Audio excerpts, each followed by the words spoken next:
আমাদের অনন্য স্টোরি সকল প্রকার পার্ট গল্প দেখতে আমাদের চ্যানেলটি সাবস্ক্রাইব করে পাশে থাকা বেল আইকনটিতে ক্লিক করে অল নোটিফিকেশন অন করে দিন। চলে এসো, এখানে আর এক মুহূর্তও নয়। সারফারাজ তার সদ্য বিয়ে করা নববধূর উদ্দেশ্যে কাটকাট কণ্ঠে কথাগুলো বলেই নববধূর নরম হাতখানা নিজের হাতের ভাঁজে শক্ত করে ধরে পা বাড়ালো রাস্তায় অপেক্ষায়মান গাড়ির দিকে। দুপা বাড়াতেই বিয়েবাড়ির জনসমাগমের মাঝ থেকে পুরুষালীর তেজস্বী কণ্ঠে বলে উঠল, আরে কোথায় যাচ্ছ? এভাবে মেয়ে নিয়ে অনুমতি ব্যতীত নিয়ে যেতে পারো না। ভদ্রতা সভ্যতারও একটা ব্যাপার আছে। এটা ভদ্রলোকের সমাজ। তোমার মধ্যে ভদ্রতা নাও থাকতে পারে, কিন্তু আমাদের আছে। মেয়ের বাবার অনুমতি না নিয়ে এক পাও আগাবেন না। সারফারাজ হাঁটা থামিয়ে পিছন ঘুরে তাকালো। উষ্ঠদ্বয়ের হাসির রেখা ফুটিয়ে অত্যন্ত স্বাভাবিক স্বরে বলল, আপনি কে? কি হন? আমি অম্বেশ্বর বড় চাচা। সারফারাজ তার নববধূর নরম হাতখানা ছেড়ে দিল। পাশে থাকা ফাঁকা চেয়ারে নিজে আয়েশ করে বসল। পাশেরটাই অন্বেষাকে ঠাস করে বসিয়ে দিল। ভদ্রলোক ভ্রু কুঁচকে তাকিয়ে আছে, কিন্তু কিছু বলছে না। ভরা বিয়েবাড়ির মানুষ আগ্রহ ভরা নয়নে তাকিয়ে আছে সারফারাজের দিকে। বিয়েবাড়ির মূল কেন্দ্রবিন্দু হচ্ছে সারফারাজ। নীরবতার অবসান ঘটিয়ে সারফারাজ অন্বেষার বড় চাচাকে উদ্দেশ্য করে বলল, কোথায় ছিল আপনার ভদ্রতা, সভ্যতা? বিয়ে ভেঙে যাওয়ায় যখন অতটুকু মেয়েটার উপর ওর সৎ মা, অন্যান্য মহিলাগুলো চড়াও হয়ে যা নয় তাই বলে গালি দিচ্ছিল, তখন কোথায় ছিলেন আপনি? পাত্রের অনুপস্থিতিতে যখন আপনার গ্রামের মাতাল গাঞ্জাখোর ছেলেটার সাথে ওর সৎ মা বিয়ে দেওয়ার তোড়জোড় করছিল, কোথায় ছিলেন আপনি? আর কোথায় ছিল আপনার ভদ্রতা, সভ্যতা? উপস্থিত মানুষের মাঝে একটা প্রাণীও কথা বলে না। প্রত্যুত্তরে সবাই নীরব। খেপে ওঠে সারফারাজ। বাগ্র কণ্ঠে শুধায়, কি হলো? কথা বলছেন না কেন? মুখে তালা লাগিয়ে বসে আছেন কেন? আমার তো মনে হয় 2 ঘন্টায় পরিচিত এই মেয়েটার জন্য আমার যতটুকু দয়ার উদ্রেক হয়েছে তার ছিটে ফোঁটাও আপনাদের কারো মধ্যে নেই। এখানে একটা মানুষের মধ্যে সামান্যতম মায়া দয়া নেই। মানুষ নামের অমানুষ এক একটা জানোয়ারের দল। দেখ, এবার কিন্তু বেশি বেশি করছস ছেলে। যা নয় তাই বলবে। 100 বার বলবো। কি করবেন? সারফারাজ ততক্ষণে চেয়ার ছেড়ে উঠে দাঁড়িয়েছে। শার্টের হাতা গুটিয়ে সামনের দিকে অগ্রসর হতেই অবস্থা বেগতিক দেখে দূরে দাঁড়ানো সারফারাজের বন্ধু রাকিব এসে আটকায় সারফারাজকে। কেউ না জানুক, সে অন্তত জানে সারফারাজকে কে আটকাতে না পারলেও একটাকেও আস্ত রাখবে না সে। প্রচণ্ড রকম রাগী ছেলেটা। আস্তে আস্তে বিয়েবাড়ির লোকজন যে যার মতো প্রাণ নিয়ে সরে পড়েছে। আপাতত তাদের তামাশা দেখে প্রাণ খোয়াবার কোনো ইচ্ছে নেই। মিনিট খানিকের মধ্যে বিয়েবাড়ি ফাঁকা। হাতে গোনা 2-4 জন মানুষজন আছে। কিছুক্ষণ পর অন্বেষার বাবা এসে সারফারাজের উদ্দেশ্যে নমনীয় কণ্ঠে বলে উঠল, জামাই বাবা শান্ত হন, ওদের কথায় কিছু মনে করবেন না। শ্বশুরের নরম কণ্ঠে মন গলল না তার। বিরক্তির রেখা ফুটে উঠল চোখে মুখে। বিরক্তির কর কণ্ঠে বলল, রাখেন আপনার ফ্যাচফ্যাচানি। আপনার এই অবস্থার জন্য মেয়েটার এই দশা বলি, আপনি কি কোনো খোঁজ খবর রাখেননি? হ্যাঁ, মেয়ের কোথায় বিয়ে ঠিক হলো আর কার সাথে ঠিক, আবার বিয়েটা যখন ভেঙে গেল পুনরায় আবার কার সাথে দিতে চাইলো, কিছুই কি আপনার চক্ষুগোচর হয়নি? কেমন বাবা আপনি? হ্যাঁ, মাথা নিচু করে দাঁড়িয়ে আছে। প্রত্যুত্তরে কি বলবেন বুঝে উঠতে পারছেন না।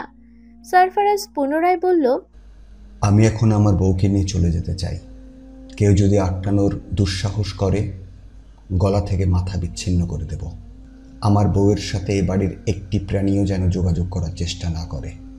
আর একটা কথা, আমার দ্বিতীয় স্ত্রী শাস্তিটা স্বয়ং সৃষ্টিকর্তা দেবেন।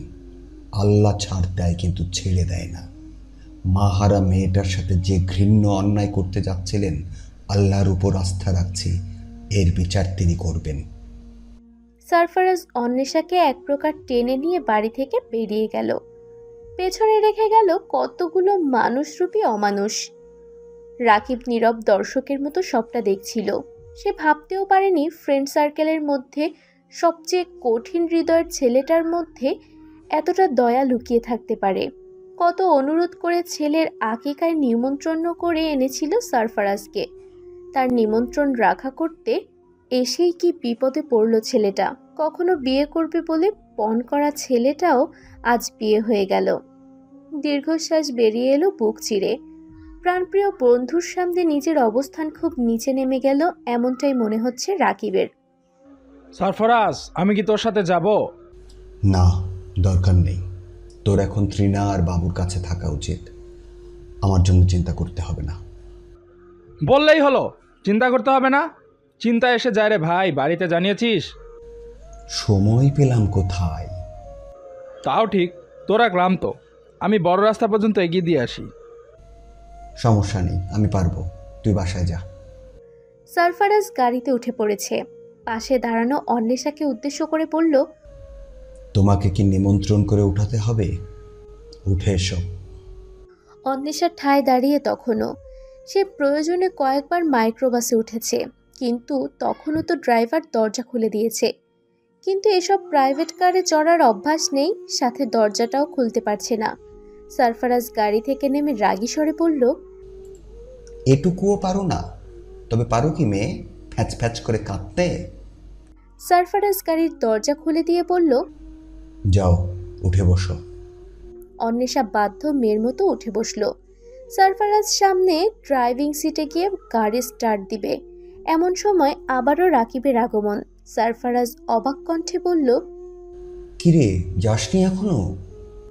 চলেই যাচ্ছিলাম, ভাবলাম গুরুত্বপূর্ণ কিছু বলে যাওয়া উচিত। অগত্যা আবার ফিরে আসা।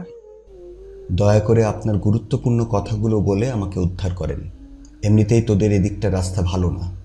ঢাকায় পৌঁছতে না জানি কত সময় লাগে। বলছি, মেয়েটার উপর অযত্ন অবহেলা করিস না। সবই তো দেখলি সচক্ষে।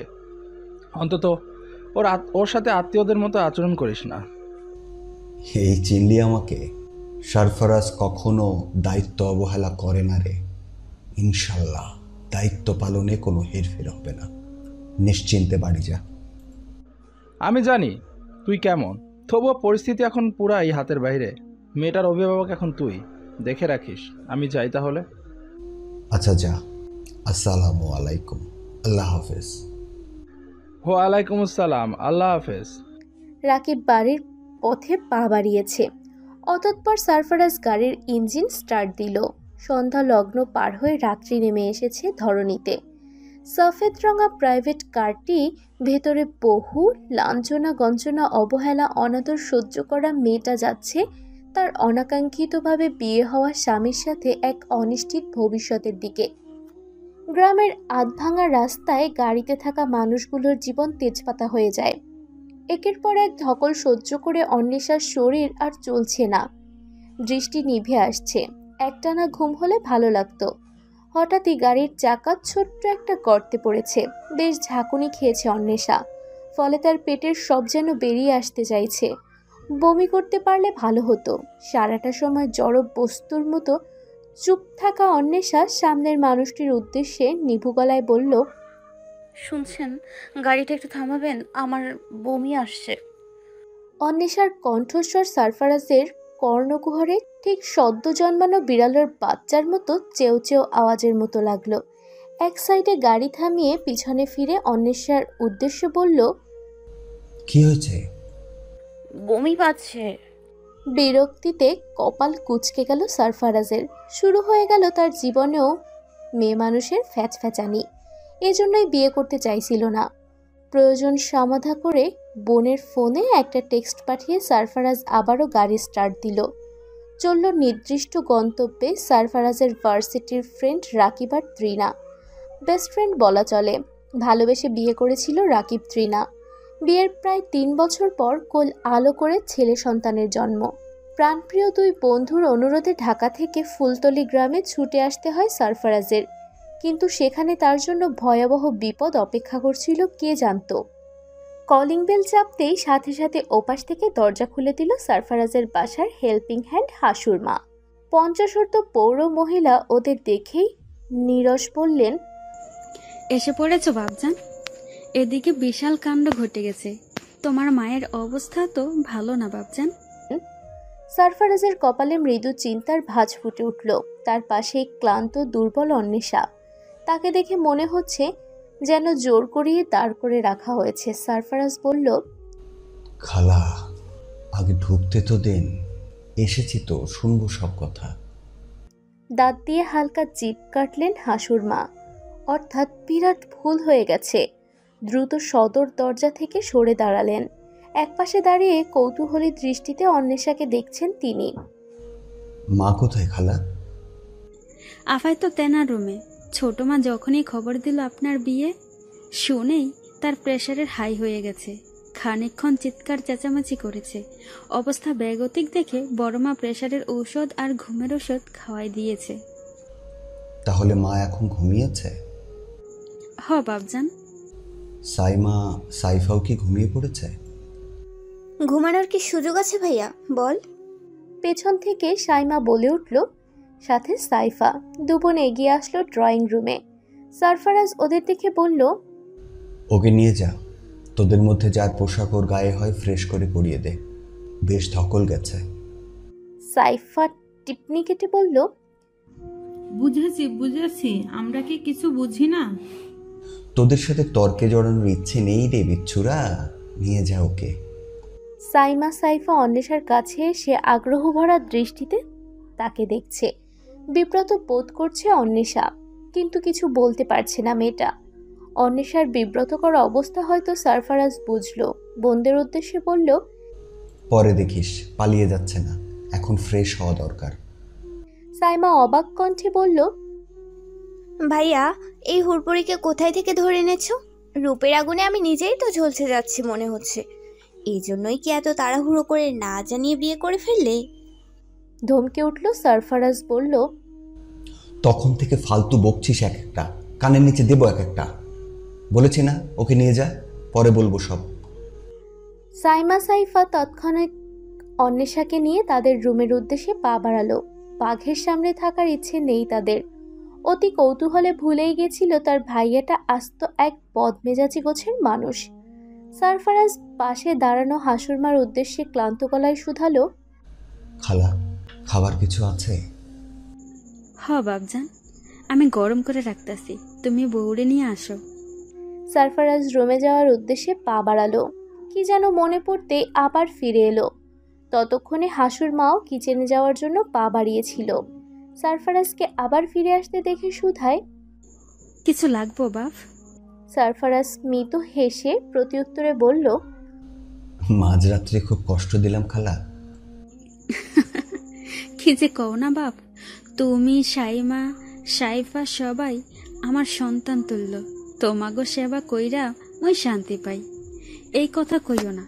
তুমি যাও বাপজান, হাত মুখ ধুইয়া আসো। একটু দুধ গরম করে রাখেন খালা, ও খুব ক্লান্ত, উষ্ণ দুধ খেলে কিছুটা ভালো লাগবে। আচ্ছা, তুমি চিন্তা করো না।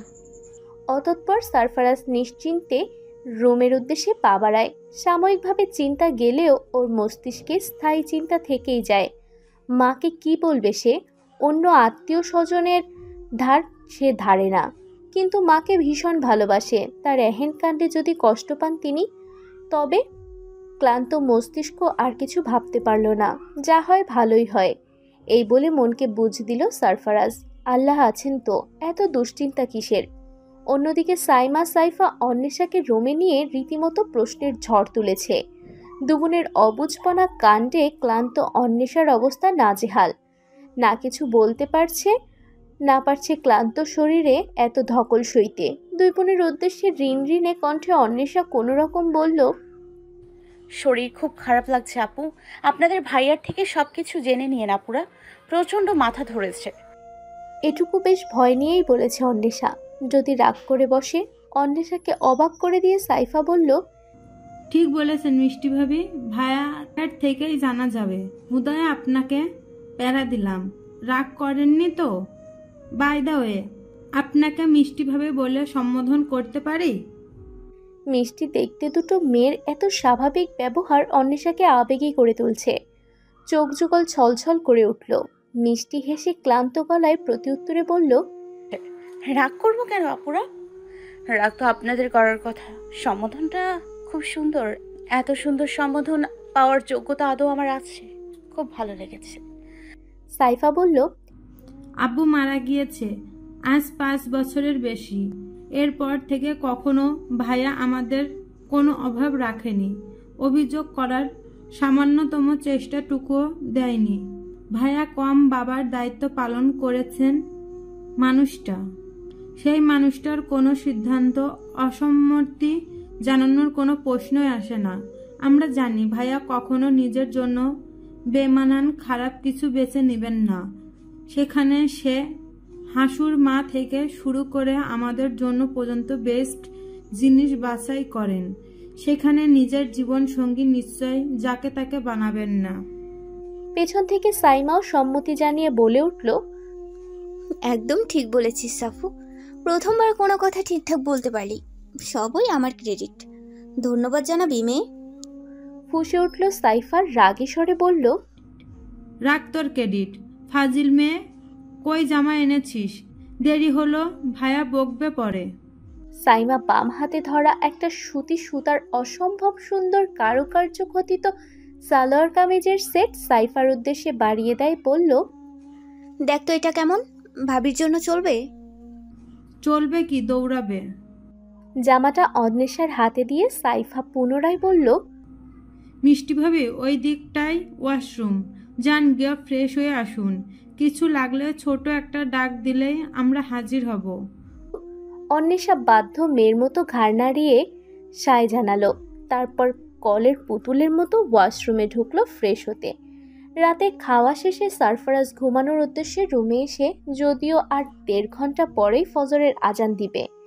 পেছনের গুটি গুটি কদমে অন্বেষাও হাজির। সারফারাজ বিছানায় গিয়ে শুয়ে পড়েছে। অন্বেষার রুমের কোনায় তখনও ঠাই দাঁড়িয়ে সারফারাজের ব্রুযুগল কুঁচকে এলো। কর্কশ কণ্ঠে অন্বেষার উদ্দেশ্যে বলল, ছোটবেলায় মেবি বাংলা সিনেমা দেখতে, তাই না? শাবানা খালা, আলমগীর মামার। হ্যাঁ, তুমি কি ভেবেছো তোমাকে নিচে শুতে বলবো? দ্রুত শুতে এসো, ড্রামা করো না। বিয়ে করেছি বউ নিয়ে ঘুমানোর জন্য, বউকে মেঝেতে রেখে নিজে বিছানায় কাপুরুষের মতো শোয়ার জন্য না। কাম। অন্বেষার মুখ রক্তশূন্য হয়ে উঠেছে। তার আবেগতাড়িত মস্তিষ্ক সারফারাজের বলা কথার উল্টা মিনিং খুঁজতে ব্যস্ত। অন্বেষার মুখভঙ্গি দেখে ঠোঁট কামড়ে হাসে সারফারাজ। মনে মনে বলে, কি অদ্ভুত মেয়ে মানুষ, অচেনা মানুষটাকে বিয়ে করে ফেললো, অথচ চেনা স্বামীর সাথে বিছানায় শুতে যত আপত্তি। সারফারাজের মনের কথা জানা হলো না অন্বেষার। সে তখনও আকাশ পাতাল ভাবনায় মশগুল। সারফারাজ পুনরায় বলল, শোনো মেয়ে, এত কিছু ভেবো না। তুমি যা ভেবে ফেলেছো না, আমি কল্পনায়ও আনিনি। সুতরাং অহেতুক ভাবনা চিন্তার অবসান ঘটিয়ে শুতে এসো। অন্বেষা বড্ড লজ্জা পেল। লজ্জায় গৌরবর্ণ মুখখানায় গোলাপি আভা ফুটে উঠেছে। দ্রুত পায়ে বিছানায় গিয়ে শুয়ে পড়ল সে। হুদাই অহেতুক ভাবনা। কতগুলো দিন পরে এমন নরম বিছানায় শোয়ার সৌভাগ্য হলো অন্বেষার। আরামদায়ক বিছানায় শুতেই ঘুমের দেশে পাড়ি জমালো অন্বেষা। সারফারাজ এক নজর ঘুমন্ত অন্বেষার দিকে চাইল। ভয়ঙ্কর সুন্দর মেয়েটা। বেশিক্ষণ চেয়ে থাকা বিপদ। মাথা ঝিম ধরে যায়, নেশা ধরে যায় চোখে। সাথে বেশ আন্দাজ করলো মেয়েটা বেশ লম্বা। সে নিজেই 6 ফুট, হয়তো অন্বেষা 5 ফুট 5 বা 6-এর কাছাকাছি। মেয়ে মানুষ এটুকুতেই অনেক লম্বা লাগে। সুন্দরী মেয়েগুলোর জীবন তাদের চেহারার মতো সুন্দর নয়। সাথে যদি থাকে অন্বেষার সৎমায়ের মতো বিষাক্ত নরবরে অভিভাবক। এসব ভাবতেই সারফারাজের বুক চিরে দীর্ঘশ্বাস বেরিয়ে এলো। মানুষ এমন কেন হয়? সারফারাজের মা মিসেস সাউদা বেগম ফজরের নামাজ শেষে বেলকনিতে গিয়ে বসে আছেন। প্রেশার কিছুটা কমেছে। হাসুরমা চা নিয়ে রুমে উপস্থিত হলো।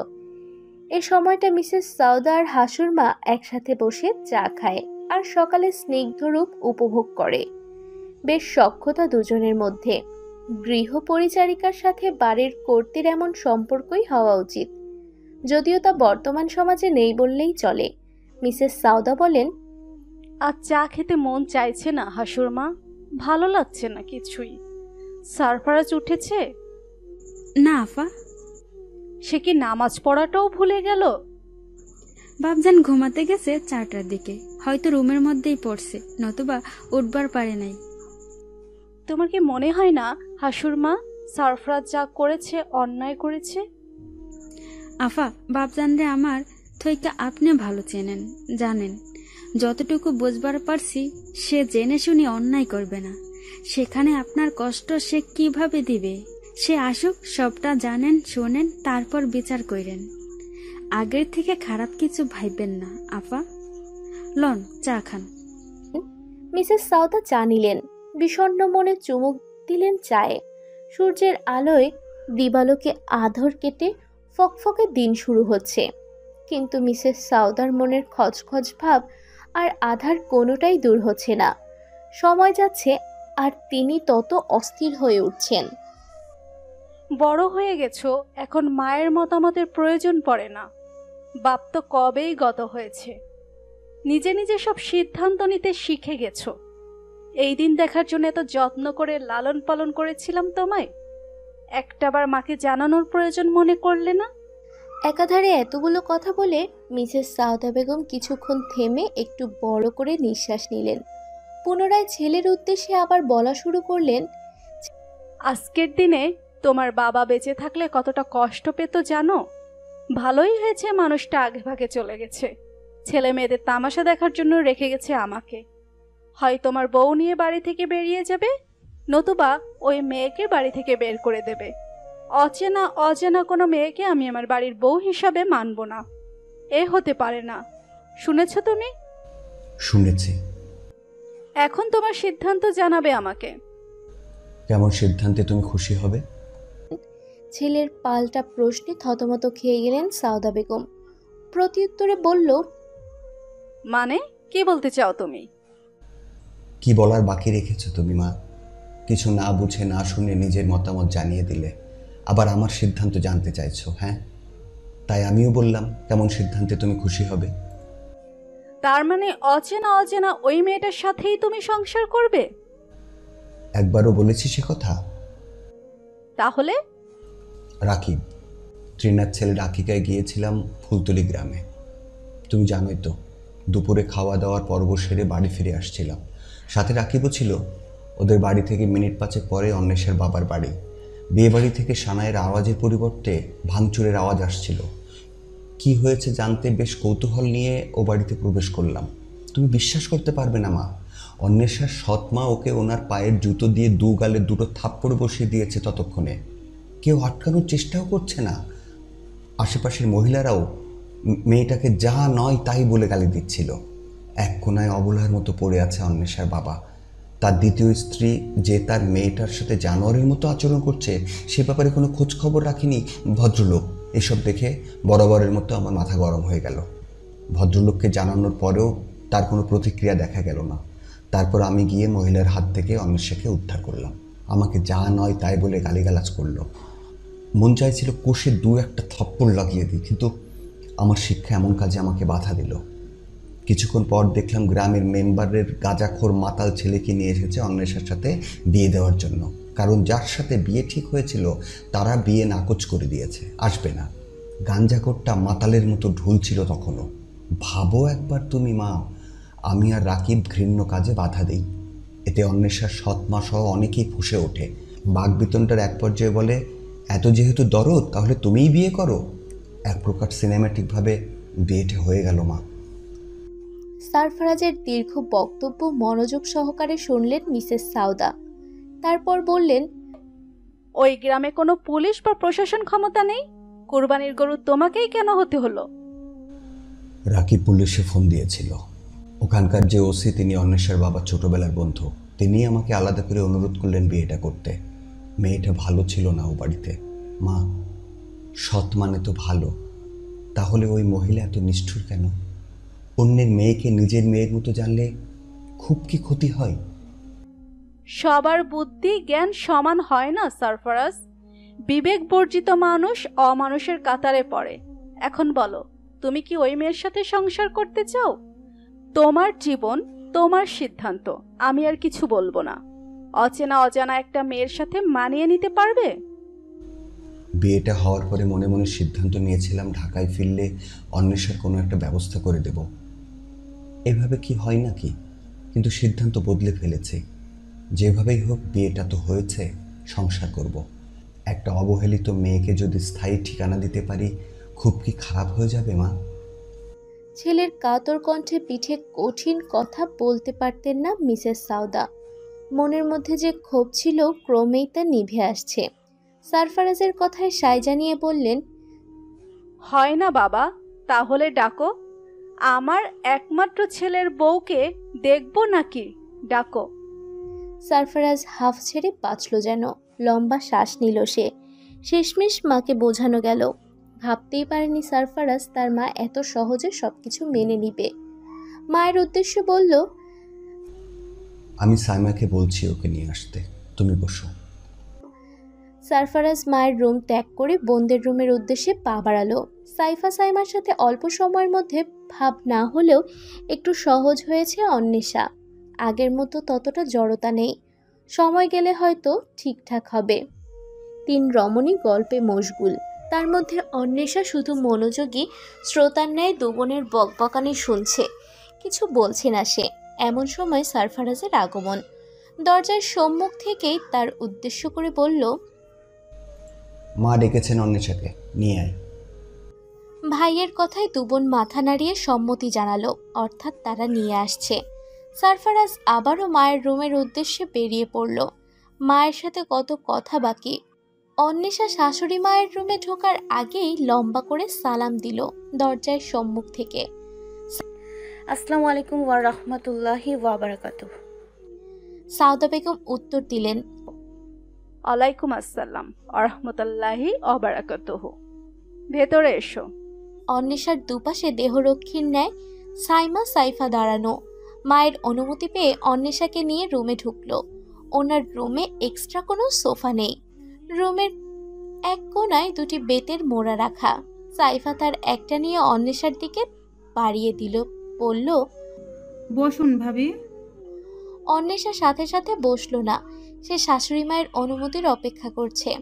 সাউদা বেগম অন্বেষার অস্বস্তি বুঝলেন। অন্বেষাকে উদ্দেশ্য করে বললেন, বসো। বেতের মোড়াটাই অন্বেষা বসল। দৃষ্টি তার মেঝেতে অবনত। মিসেস সাউদা খানিকক্ষণ অন্বেষার চেহারার দিকে চেয়ে রইলেন। কেমন যেন চেনা চেনা লাগছে। স্মৃতিপটে ভেসে উঠছে বহু পুরনো কিছু স্মৃতি, ঝাপসাতা। ভাবনা বাদ দিয়ে বিছানায় বসা থেকে নেমে আলমারির দিকে এগিয়ে গেলেন। সারফারাজ বরাবরের মতো মায়ের বিছানায় কুশন জড়িয়ে বসে আছে। কিন্তু বর্তমানে অন্বেষাবাদে বাকি 3টি প্রাণীর দৃষ্টিতে অবাকের ছোঁয়া বিদ্যমান। কি করতে চলেছেন তাদের মা? মিসেস সাউদা তার পুরনো দিনের ছোট কাঠের সিন্দুক থেকে সোনার একজোড়া বালা, একটা চিকন চেইন আর ছোট্ট একজোড়া দুল বের করলেন। তারপর এগিয়ে গেলেন মোড়ায় বসা অন্বেষার কাছে। অন্বেষাকে উদ্দেশ্য করে বললেন, দেখি, উঠে দাঁড়াও মেয়ে। বাড়ির বউদের শূন্য কান গলা ভালো দেখায় না। এগুলো আমার শাশুড়ি আমাকে দিয়েছিলেন। আমি যত্ন করে তুলে রেখেছিলাম ছেলের বউয়ের জন্য। ভাগ্যক্রমে তুমি এসে এদিকে আগাও, পরিয়ে দেই। যত্ন করে পরিয়ে দিলেন গহনাগুলো। ফর্সা সুন্দর গায়ে চমৎকার লাগছে। রুমের বাকি প্রাণীগুলো মুগ্ধ দৃষ্টিতে অন্বেষাকে দেখছে। মাশাআল্লাহ, সৃষ্টিকর্তা কত সুন্দর করে বানিয়েছেন মেয়েটাকে, যেন সব সৌন্দর্য তার জন্যই বরাদ্দ। মিসেস সাউদা ছেলের উদ্দেশ্যে বললেন, বউকে যেখানে নিয়ে যাবে ঢেকে ঘিরে নিয়ে যাও। ঘরের চাঁদ ঘর আলো করুক, বাহিরে আলো ছড়ানোর দরকার নেই। তাছাড়া যেভাবে বিয়ে হয়েছে আমি আমার ছেলের আবার বিয়ে দিব। সমাজ বলে তো একটা কথা আছে, এ সময় বারবার আসে না। তুমি কি আমার সাথে একমত সারফারাজ? অবশ্যই মা। হঠাৎই সারফারাজের ফোন বেজে উঠল শব্দ করে। শোরুম থেকে কর্মচারী ফোন দিয়েছে। সারফারাজ ফোন কেটে দিল, রুম থেকে বেরিয়ে গেল। তারপরে নিজেই কল দিল। ওপাশ থেকে কল ধরতেই ব্যস্ত কণ্ঠে অল্প বয়সী যুবক কণ্ঠে বলে উঠল, ভাই, আপনি কখন আসবেন? সেই ম্যাডাম আবার আসছেন, বারবার আপনার খোঁজ করতেছেন, আপনার নাম্বার নেওয়ার জন্য পিড়াপিড়ি করছেন। কি করব? সবটা শুনে সারফারাজের কপাল বিরক্তিতে কুঁচকে গেল। আপু বিদেই হয় না কেন? সারফারাজের সারা শব্দ না পেয়ে ফোনের ওপর প্রান্তে যুবক কণ্ঠের অধিকারী ছেলেটি পুনরায় বলল, ভাই শুনতে পাইতেছেন? সারফারাজ প্রত্যুত্তরে বলল, হ্যাঁ শুনছি। শোন ছোট, ম্যাডামকে যেভাবে হোক বিদায় কর, আমি বিকেলে শোরুমে আসছি। আচ্ছা ভাই। সারফারাজ ফোন রেখে পুনরায় মায়ের রুমে গেল। এক চক্ষু শীতলকারী দৃশ্যে তার চোখ দুটো আটকে গেল।